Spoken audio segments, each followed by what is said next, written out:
কিশোরগঞ্জের কটিয়াদী উপজেলার মশুয়া ইউনিয়নের কাদেরচর এলাকায় আড়িয়াল খাঁ নদীর তলদেশে থাকা তিতাস গ্যাসের মূল পাইপলাইনে ছিদ্র হয়ে প্রায় 2 মাস ধরে অবিরাম গ্যাস বের হচ্ছে।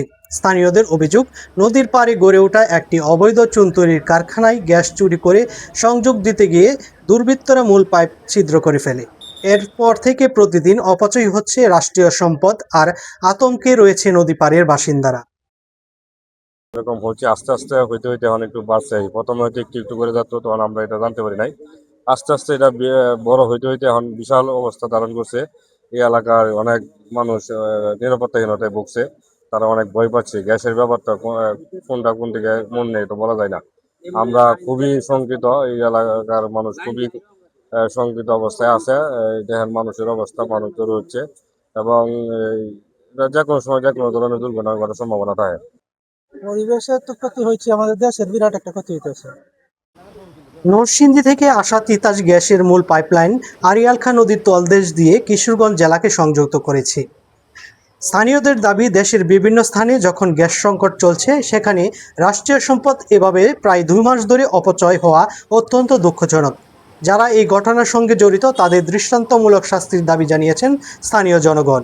এখান থেকে লাইন কোনোভাবে তারা পানি শুরু হওয়ার আগে তারা মানে নদীতে তো পানি হয়, প্রতি বর্ষা সিজনে পানি হওয়ার আগে তারা এখান থেকে সিদ্ধ করে রাখছে। যার ফলে প্রথম দিক দিয়ে আস্তে আস্তে পানি বাড়া শুরু করছে, কিন্তু যখন এর ব্যাগ বেড়ে গেছে তারপরে ছিদ্রটা একটু বড় হয়ে গেছে, যার কারণে এখান থেকে এই বেশি পরিমাণে গ্যাস লসে বের হয়ে যাচ্ছে, যা বর্তমানে আমাদের দেশে সরকারি একটা সম্পদ। গ্যাস তো প্রাকৃতিক সম্পদ, কিন্তু যেহেতু আমাদের বাংলাদেশে এটা উৎপন্ন হচ্ছে, তাই আমাদের দেশের সম্পদ।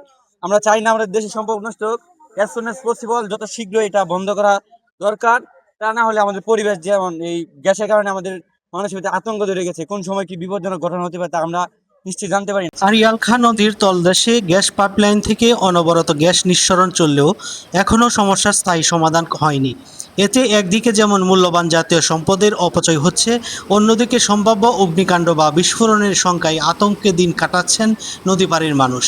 তাই বড় ধরনের দুর্ঘটনা এড়াতে দ্রুত লিকেজ মেরামত, ঘটনার নিরপেক্ষ তদন্ত এবং দায়ীদের বিরুদ্ধে প্রয়োজনীয় ব্যবস্থা নেওয়ার দাবি জানিয়েছে স্থানীয় বাসিন্দারা। এটা তো গ্যাসের লাইনে ছিদ্র হয়ে গেছে আর কি, এটি আমরা জানি। আমরা এখানকার প্রতিবেশী মানুষ হইলেও তো সকালবেলা আইসি আয়া দেখে যে এটা ছিদ্র হয়ে গেছে, আরো মানুষের কাজ করতে আছে। আজকে মনে হয় 1-1.5 মাস ধরে আমার কাম চলতে আছে, ধাপে ধাপে কাজ চলতে আছে। প্রথমে একটু ছিদ্র কম আছে, আস্তে আস্তে উঠতো, আবার আস্তে আস্তে আস্তে আস্তে এটা বড় আকারে ধারণ করছে। এই 2-3 দিন ধরে আজকে বেশি পরিমাণ যাইতেছে গ্যাস।